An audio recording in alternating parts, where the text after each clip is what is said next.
నమస్తే. ప్రస్తుతం మనతో పాటు ప్రముఖ ఆధ్యాత్మికవేత్త, జ్యోతిష్య వాస్తు పండితులు బ్రహ్మశ్రీ డాక్టర్ గుండెపూడి శివ సుధీర్ శర్మ గారు మనతో ఉన్నారు. సో గురుగారితో మాట్లాడేద్దాం. నమస్కారం గురుగారు. శ్రీమాత్రే నమః. శ్రీ గురుభ్యో నమః. గురుగారు, ఆగస్టు మాసం, విశేషంగా శ్రావణ మాసం, మిథున రాశి వారి పరిస్థితి ఎలా ఉండబోతుంది? ఎలాంటి పరిస్థితులు ఎదురే అవకాశాలు కనిపిస్తుంది? ఓవరాల్గా ఎలాంటి జాగ్రత్తలు తీసుకోవాలంటారు? ముఖ్యంగా ద్వాదశ రాశుల ఫలితాలు మనం చెప్పుకుంటూ ఉన్నాను నాన్న. ఈ ద్వాదశ రాశుల ఫలితాలు రాశి ప్రకారం ప్రతి ఒక్కరి జాతకం ఇలానే ఉంటుంది అని చెప్పడం అనేటువంటిది ఎక్కడా కూడా జ్యోతిషాస్త్రంలో లేదు. ఒక రాశిలో కొన్ని కోట్ల మంది పుడుతూ ఉంటారు, అందరి జాతకం ఒకేలాగా ఉండాలని గ్యారంటీ ఎక్కడా లేదు. అలాగే మనం పుట్టినప్పుడు ఇప్పుడు ఏవైతే అనుకూలంగా ఉండేటువంటి గ్రహాలు ఉన్నాయో, ప్రతికూలంగా ఉండేటువంటి గ్రహాలు ఉన్నాయో, మనం పుట్టినప్పుడు లగ్నం నుంచి రాశి నుంచి ఏ గ్రహాలు ఎక్కడ సంచారం జరిగిందో అది తెలుసుకుంటే రాశిలో రాశి ద్వారా గోచారం చెబుతున్నాం కదా, ఇది జరుగుతుందని చెప్పడానికి గ్యారంటీ తెలుస్తుంది. మిథున రాశి వారి పంట పండేటువంటి సమయం, అంత మంచి యోగదాయకమైనటువంటి సమయం. ఇలాంటి వాళ్ళ అసలు రాశి లక్షణాలు ఎలా ఉంటాయి అనేటువంటి విషయానికి వస్తే, మిథున రాశి వాళ్ళు తోడు లేకుండా ఏ పని చేయరు. పార్ట్నర్స్ కావాలి తప్పనిసరిగా. ఎలా అంటే సినిమా ఒకరికే డబ్బులు ఉన్నాయి, వెళ్ళటం మానేస్తారు కానీ తోడు లేకుండా మాత్రం ముందుకెళ్ళరు. ఇంకో చోట అప్పు చేసేనే సినిమాకి వెళ్తారు ఇద్దరు కలిసి. ఇంకోళ్ళు ఎవరో ఒకళ్ళు ఉండాలి తప్పనిసరిగా. ఈ రకమైనటువంటి లక్షణాలు ఎక్కువగా ఉంటాయి. అట్లాగే వీళ్ళు పని వ్యవహారంలో చురుగ్గా ఉంటారు, ఉన్నటువంటి డల్ అయిపోతుంటారు. అప్పుడు ఎలా ఉంటుందంటే వీళ్ళకి సర్వీస్ చేసేటువంటి వ్యక్తుల అవసరాలు ఎక్కువగా ఉంటాయి. ఎవరో ఒకళ్ళు రావాలి, అసిస్టెన్సీ చేయాలి, తప్పనిసరిగా అన్నీ అందించాలి. ఆ పక్కనున్న వస్తువులు కూడా తీసుకోలేనంత లేజీనెస్ పెరిగిపోతూ ఉంటుంది. కానీ మళ్ళీ వీళ్ళు యాక్టివ్ అయిపోయారు అంటే విపరీతమైనటువంటి ఫాస్ట్ ఉంటారు. వీళ్ళని తట్టుకోవడం కూడా కష్టం, అంత ఫాస్ట్ని అందుకోవడం కూడా కష్టం అనేంత ఫాస్ట్గా వెళ్ళిపోయేటువంటి మానసిక స్థితి ఉంటుంది వీళ్ళ దగ్గర. కార్య దక్షత కూడా అలానే ఉంటుంది. కానీ అలాగే ప్రతి ఒక్కదాన్ని కూడాను తూకం వేసినట్టుగా చూస్తారు. ఇప్పుడు నేను మీకు 100 రూపాయలు ఇచ్చాను అనుకుందాం, మీరే మిథున రాశి అనుకుందాం. మీరు నాకు మరలా 100 రూపాయలే ఇస్తారు. నేను ఇచ్చిన 100 రూపాయల ద్వారా మీరు ఒక 1,00,000 రూపాయలు సంపాదించినా మీరు ఇచ్చింది 100, మీ 100 మీకు ఇస్తున్నా, మీకు నాకు తూచి. ఈ రకమైనటువంటి ఆలోచనలోనే ఉంటారు వీళ్ళు. అంటే వాళ్ళకి సంబంధించినంత వరకు ఏదైతే అనుకున్నారో అది మాత్రమే జరిగేటువంటి, కరెక్ట్గా ఉండాలి అనేటువంటి ఒక మంచి లక్షణం ఉంటుంది వాళ్ళ దగ్గర. ఇక ఆగస్టు మాసంలో మిథున రాశి వారి పరిస్థితులకి గ్రహ సంపత్తి స్థితికి వస్తే సంపూర్ణమైనటువంటి అనుకూలమైనటువంటి వాతావరణం. డబ్బులు లేవు అనుకోవద్దు, లేవు అనేటువంటి మాట రానివ్వదు. కాబట్టి ఆగస్టు మాసం అంతా కూడా ఎంత కావాలన్నా, ఎంత అవసరమైతే అంత. అలా అని చెప్పి 1,00,000 రూపాయలు అవసరం ఉన్నవాడి 1,00,00,000 రూపాయలు రావాలంటే రావసమి. 1,00,000 రూపాయలు అవసరం అంటే 1,00,000 రూపాయలు గ్యారంటీ వస్తాయి. వాళ్ళ అవసరం ఎక్కడ ఆగదు నాన్న. ఆర్థికంగా సంపూర్ణంగా పుంజుకునేటువంటి సమయం. నష్టాల బాటలో ఉన్నటువంటి వాళ్ళు కూడా లాభాల బాటలో ప్రయాణం సాగించేటువంటి సంపూర్ణమైనటువంటి అనుకూలమైనటువంటి వాతావరణం కలిగినటువంటి సమయం ఏదైనా ఉంది అంటే మిథున రాశి వారికి ఆగస్టు నెల. వివాహ ప్రయత్నాలు చేయండి, చిరు ప్రయత్నం చేయండి, మంచి ఫలితాలు పొందుతారు. మంచి అబ్బాయికి అమ్మాయి, మంచి అమ్మాయికి మంచి అబ్బాయి, తప్పనిసరిగా మంచి సంబంధాలు, సత్సంబంధాలు అంటారు వాటిల్ని. అలాంటి సంబంధాలు కుదురుతాయి. ఇరు కుటుంబాల వాళ్ళు కూడాను సంతోషదాయకంగా ఉండేటువంటి పరిస్థితులు. ప్రేమలో విజయం ఇలాంటివి ఏమైనా ఎక్స్పెక్ట్ చేయొచ్చు అంటారా? ఎప్పటి నుంచో ప్రయత్నం చేసి 100% దాంట్లో ఏమాత్రం కూడా అనుమానం లేదు. గురుడే కారకుడు అవుతున్నాడు. ప్రేమ వివాహాల ప్రయత్నం ఇంట్లో ఒప్పించడానికి ఏదైనా సమయం కావాలి అంటే ఈ సమయం చాలా అనుకూలంగా ఉంటుంది. ఇంట్లో వాళ్ళని ఒప్పించడానికి ఒప్పుకుంటారు గ్యారంటీ పరిస్థితి. అలాగే వివాహం అయిన తర్వాత కూడా ఈ ఆగస్టు మాసంలో ఒకవేళ వివాహం జరిగిన వాళ్ళు ఎవరన్నా ఉన్నారు అంటే మిథున రాశిలో, వాళ్ళ జీవితం నాన్న ఎంత బ్రహ్మాండంగా ఉండబోతుందో అంత బ్రహ్మాండంగా ఉంటుంది. సావు వీళ్ళని విడతీయాలి తప్పితే వీళ్ళు బ్రతుకున్నంతకాలం కలిసే ఉంటారని మాత్రం ఖచ్చితంగా చెప్పవచ్చు. ఇంకంతమించి దాంపత్య జీవితం ఇంకేం కావాలి నాన్న, అంత సంతోషదాయకంగా ఉంటుంది. అలాంటి సంబంధాలు కుదరటం, అలాంటి వివాహాలు కావడం అనేటువంటిది చాలా సంతోషదాయకంగా ఉంటుంది. శత్రువుల నుంచి ఏదైనా ఇబ్బంది కనిపిస్తుంది, శత్రువులు కూడా మిత్రులుగా మారేటువంటి సమయం. ఇక్కడ ప్రతికూలమేం లేదు, అంత అనుకూలమే ఉంది. శత్రువులు కూడా వీళ్ళకి హెల్ప్ చేసేటువంటి మిత్రులుగా మారిపోతూ ఉంటారు. ఇంకంతమించి ఏం కావాలి? నరఘోషలు కూడా తొలగిపోయి, ఇప్పుడు నిజంగా శత్రువు ఉంటే వాడు ఘోష పెడుతూ ఉంటాడు, అరే వాడు బాగున్నాడు నేను బాగాలేదు, వాడు బాగున్నాడు నేను బాగాలేదని. వాడు కూడా వీళ్ళకి సహాయం చేసేటువంటి పరిస్థితులకు వచ్చిన తర్వాత వాడి స్వభావం మారిపోతుంది, నరఘోషం అటుమాయమైపోతుంది, శత్రుబాధలు తొలగిపోతాయి. ఉద్యోగ ప్రయత్నాలు చేస్తే సంపూర్ణమైనటువంటి సఫలీకృతులు అవుతారు నాన్న. ఎలాంటి నిరుద్యోగ సమస్యలతో బాధపడుతున్నటువంటి, ఎన్నో రోజుల నుంచి బాధపడుతున్నటువంటి వాళ్ళు కూడా ఉద్యోగ ప్రయత్నం చేయండి, మంచి ఉద్యోగాలు దొరుకుతాయి. ప్రమోషన్స్, కోరుకున్న చోటకి ట్రాన్స్ఫర్స్తో ప్రమోషన్స్, అది కూడాను మీరు ఊహించిన దానికంటే ఇంకాస్త ఎక్కువ ఉండేటువంటి పరిస్థితి బాగా కనబడుతుంది. అలాగే సంతానం కోసం ప్రయత్నిస్తే 100% సంతాన యోగం, అది కూడాను సంపూర్ణమైనటువంటి దేహ మానసిక ఆరోగ్యంతో పుట్టేటువంటి పిల్లలు పుడతారు. ఏమాత్రం కూడా దేహ సౌష్ఠవం ఉంటుంది, మానసికమైనటువంటి ఎదుగుదలతో మంచిగా ఉండేటువంటి పిల్లలు పుడతారు. పైగా మంచి విద్యావంతులుగా కూడా భవిష్యత్తులో వాళ్ళు ఆరితేరేటువంటి పరిస్థితులు కనపడుతున్నాయి. ఇప్పుడు కలిగేటువంటి సంతానానికి కావచ్చు, సంతానానికి బీజం పట్టం కావచ్చు, అంటే గర్భిణి రావటం కావచ్చు, ఇలాంటివన్నీ కూడా బాగుంటాయి. అలాగే చిన్ననాటి స్నేహితులు కలవటం, మళ్ళీ విందులు వినోదాల్లో పాల్గొనడం, ఇలాంటివి ఎక్స్పెక్ట్ చేయొచ్చు. విందులు వినోదాలు, ఒక మాట చెప్పాలంటే ఆగస్టు నెల మొత్తం ప్రతిరోజు ఒక పార్టీనే వీళ్ళ జీవితం. అంటే ప్రతిరోజు ఒక పండగే, ప్రతిరోజు ఒక ఆనందదాయకమైనటువంటి గుడ్ న్యూస్, శుభవార్తలు వినడం అనేటువంటిది జరుగుతుంది. అట్లాగే బంధుమిత్రుల కలయిక, మాతృవర్గం వాళ్ళు పితృవర్గం వాళ్ళు ఆనందదాయకంగా వీళ్ళు ఇళ్ళకి రావటం, అందరూ కలిసి భోజనాలు చేయటం, మీరు అడిగినట్టుగా చిన్ననాటి స్నేహితులు కలవటం, ఇలాంటివన్నీ కూడా చాలా విశేషమైనటువంటి యోగాలు ఈ మిథున రాశి వాళ్ళకి బాగా జరగబోతున్నాయి. చాలా వరకు మనం రోజుకో శుభవార్త వింటారని మీరు చెప్తూ ఉన్నారు. స్టిల్ కొంతమంది కామెంట్స్ పెడుతూ ఉంటారు, గురుగారు నా జీవితం ఏం మారట్లేదండి, ఇలాగే ఉందండి.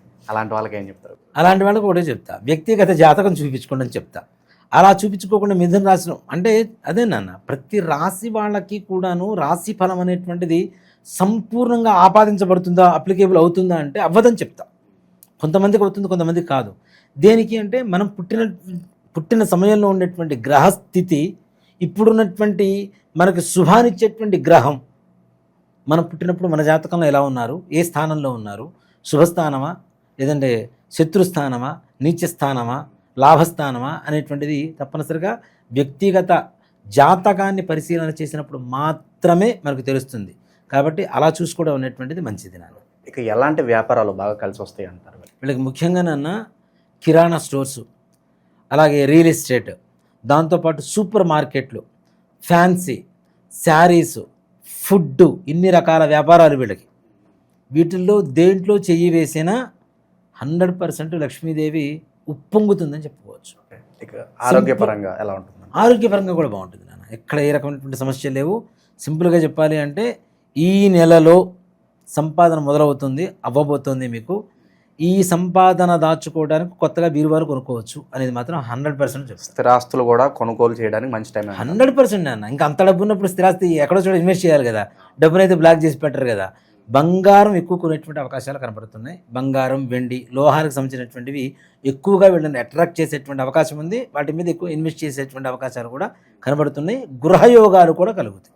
నెట్వర్క్ అనేది అందరితో కలివిడిగా ఉండి ఇంటరాక్ట్ అయితేనే వీళ్ళకి బాగా బెనిఫిట్ అవుతుంది అంటారా? అంతేనా?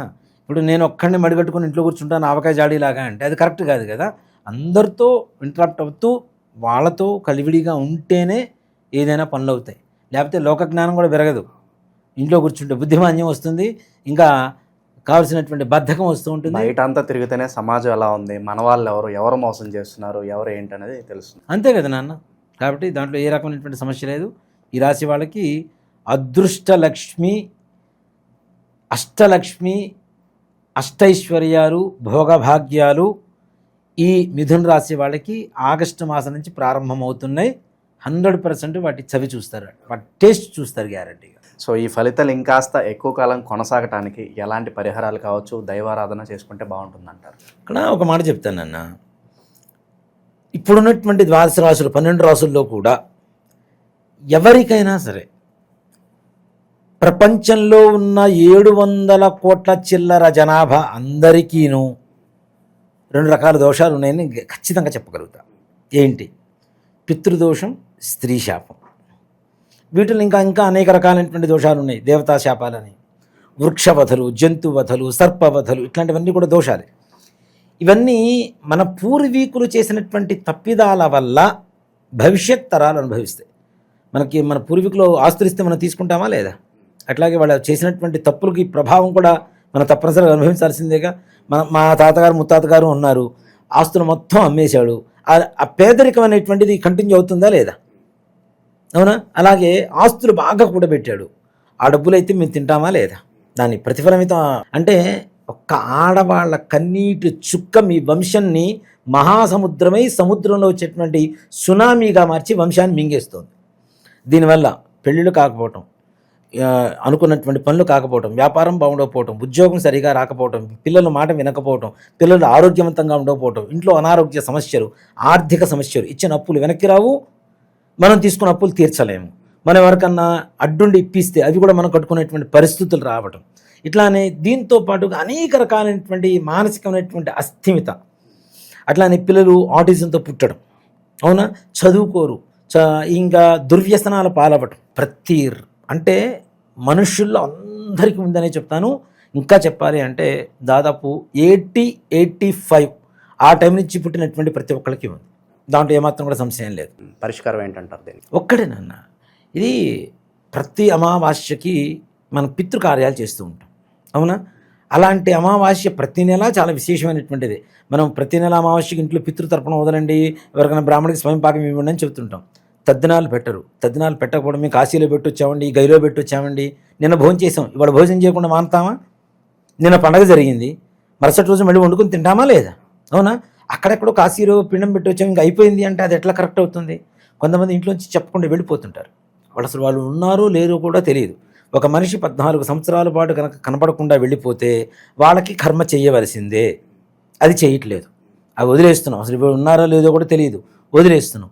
ఇలాంటివి తద్దినాలు పెట్టకపోవటం, కర్మలు సరిగా చేయకపోవటం, శ్రాద్ధం శ్రద్ధతో పెట్టకపోవటం, తల్లిదండ్రులు ఇచ్చినటువంటి జన్మ, వాడిచ్చినటువంటి విద్య, వాడిచ్చినటువంటి శరీరం, రక్తం, మాంసం, దీంతో పాటుగా వాడిచ్చినటువంటి జ్ఞానంతో మనం బ్రతుకుతున్నాం.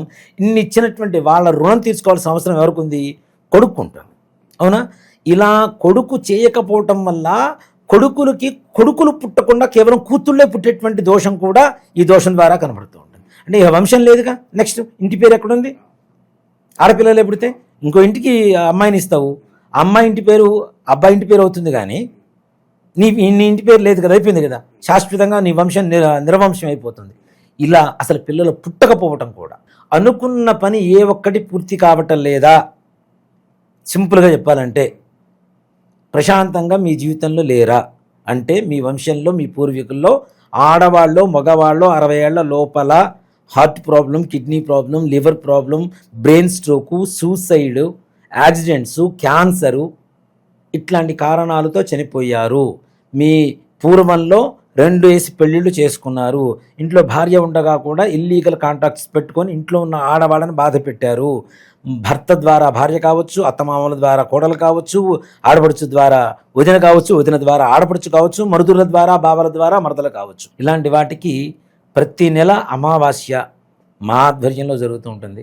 తప్పనిసరిగా గోకర్ణంలో మహాబలేశ్వరుడి చెంత ఈశ్వరుడు ఆత్మలింగం, ప్రపంచంలో ఇంకెక్కడా లేనటువంటి ఒకే ఒక్క చోటు ఉన్నటువంటి ఆత్మలింగం గోకర్ణ క్షేత్రంలో మాత్రమే ఉంది. అక్కడ చాలామంది కూడాను ఈ మన సామూహికమైనటువంటి శ్రాద్ధాలు అవి చేస్తుంటారు. దయచేసి మీరు చేయించుకోపోయినా పర్లేదు, సామూహికమైనటువంటి శ్రాద్ధాలు పెట్టవద్దు. దానివల్ల వచ్చేటువంటి మంచి ఫలితం కంటే చెడు ఫలితాలు ఎక్కువగా ఉంటాయి. ఈ వెబ్సైట్లు అవన్నీ కూడా చాలా క్రియేట్ చేసి చాలామంది చేస్తున్నారు, అవి కూడా వాటిలో ప్యాకేజీలు పెడుతున్నారు. అవన్నీ కరెక్ట్ కాదు నాన్న. రాండి, తప్పనిసరిగా సశాస్త్రీయంగా ఎవరైతే బ్రాహ్మలు ఉంటారో, కర్ణాటకలో అందరికీ తెలుసు జంగం వాళ్ళు ఎక్కువ మంది ఉంటారు. జంగం వాళ్ళు కాదు, బ్రాహ్మలే, జంగం వారు జంగం వారే. సో కాబట్టి బ్రాహ్మలు చేసేటువంటి విధానంగా సశాస్త్రీయంగా అక్కడ తప్పనిసరిగా పూజ చేయించుకొని మన దగ్గర నుంచి బస్సులో నుంచి బయలుదేరుతుంటాం. ఇక్కడ నుంచి ప్రతి నెల అమావాస్య ముందు రోజు బయలుదేరుతాం, అమావాస్య రోజు పూజ అక్కడ. అందులో ఈ శ్రావణ బహుళ అమావాస్య మఖా నక్షత్రం కలిసి వచ్చింది.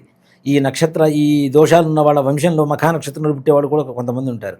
మఖా నక్షత్రం కలిసి వచ్చినటువంటి అమావాస్య, శ్రావణ బహుళ అమావాస్య చాలా విశేషమైన ఈ ఆగస్టు మాసంలో వచ్చే అమావాస్య. ఈశ్వరుడికి, వెంకటేశ్వర స్వామి వారికి, లక్ష్మీదేవికి, గౌరీదేవికి, పితృదేవతలకి, చంద్రుడికి, ఇంతమందికి ఇష్టమైనటువంటి మాసం ఇది. ఇంతమంది మాసం ఇష్టమైనటువంటి దేవతలకి ఆరాధనకి అర్హత కలిగినటువంటి మాసంలో శ్రావణ బహుళ అమావాస్య ఆగస్టు 23వ తారీఖు అయింది. 22వ తారీఖు ఇక్కడ బయలుదేరుతాం. 23వ తారీఖు పూజ ఉంటుంది. మరలా చేయించుకొని 24వ తారీఖు ఉదయం 11 గంటల కల్లా హైదరాబాద్లో ఉంటాం. కాబట్టి రావాలనుకున్నటువంటి వాళ్ళు అందరూ రాండి తప్పనిసరిగా. నా ఆధ్వర్యంలో, అంటే నేను చేయించడం కాదు, నేను అక్కడ బ్రాహ్మణులు పెట్టి చేయిస్తూ ఉంటాం. తప్పనిసరిగా నేను కూడా కలుస్తాను మిమ్మల్ని అక్కడ. తప్పనిసరిగా రాండి, రావాలనుకున్న వాళ్ళు దయచేసి సామూహికంగా చేయించుకోవద్దు. సో కాబట్టి దీనికి ప్రత్యక్ష నిదర్శనం ఇంకోళ్ళు కాదండి, నాకు నేనే 2018లో నేను చేయించుకున్నాను. నాది లైక్ శబరి తత్వం, నాది భక్తి అంటే శబరి తత్వం. రాముడికి పండ్లు ఇచ్చేటప్పుడు ఆవిడ ఎంగిలి చేసి బాగుందా లేదా అని టేస్ట్ చూసి మరీ ఇచ్చింది. నేను చేయించుకున్న తర్వాత నాకు బాగుంటే మిగిలిన జనాలకు చెప్తా. నేను తినకుండా పండు బాగుంది తిను అంటే అది ఎంతవరకు? అవునా? అది మొహమాటానికి వగరుగా ఉన్న తీయగా ఉందని చెప్తారు. అలా కాదు, నేను అనుభవించాను కాబట్టి ఎదుటి వాళ్ళకి చెప్పడానికి నాకు అర్హత కలిగింది. మనం అనుభవించిన తరువాత, మనం చేసిన తర్వాత చెప్పడం అనేటువంటిది ధర్మం. కాబట్టి నేను చేయించుకున్న నా జీవితం సంపూర్ణంగా అక్కడ ఉన్నటువంటి మహాబలేశ్వరుడు అనుగ్రహంతో నా జీవితం మహాబలంగా తయారైంది. అందరికీ తెలిసిన విషయమే. దత్తాత్రేయ స్వామివారికి దేవాలయానికి వెళ్ళండి, స్వామివారి దత్తుడిని దర్శనం చేసుకోండి, స్వామివారికి అర్చన చేయించండి. శనగలు గుగ్గిళ్ళు తయారు చేసి, ఆనియన్స్ లేకుండా గుగ్గిళ్ళు తయారు చేసి స్వామివారికి నివేదన పెట్టి ముష్టి వాళ్ళకి పంచిపెట్టండి. ఇంకా ఇంకా ఇంకా ఇంకా ఐశ్వర్యాభివృద్ధి కలుగుతూనే ఉంటుంది. ఓవరాల్గా ఆగస్టు మాసంలో మిథున రాశి వారి పరిస్థితి ఏ విధంగా ఉండబోతుందో అద్భుతంగా వివరించారు. ధన్యవాదాలు గురుగారు. శ్రీమాత్రే నమః. శ్రీ గురుభ్యో నమః.